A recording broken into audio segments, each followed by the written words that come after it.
Notícias do Guarani. Hoje pela manhã estava marcado um treinamento no estádio Brinco de Ouro da Princesa. Os jogadores se reuniram com a diretoria nos vestiários, o treino foi cancelado.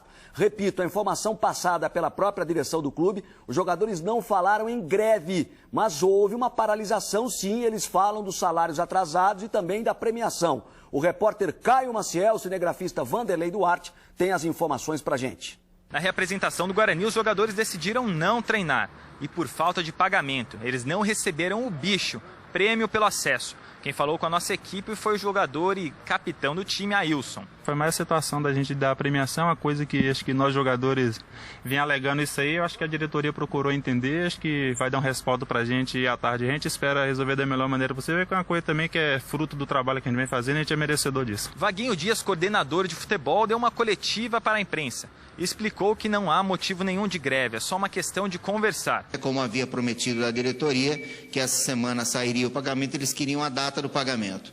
Então foi dada a data do pagamento, vai ser feita entre hoje e amanhã, mais tardar amanhã, mas deve estar na conta dos atletas hoje. E em relação à premiação, também já foi falado a eles que na semana seguinte, assim o término, já vai estar tudo sendo discutido e pago aos atletas. O pagamento no Guarani tem saído sempre no dia 15, eu já dei essa entrevista até no ano passado. E até agora ele ainda não foi pago do dia 15, que está sendo pago hoje e amanhã. E o outro salário ainda vence, se eu não me engano, no quinto dia útil, né? Então ainda não venceu. O treino que foi cancelado foi remarcado para as 2 da tarde. De Campinas, Caio Maciel.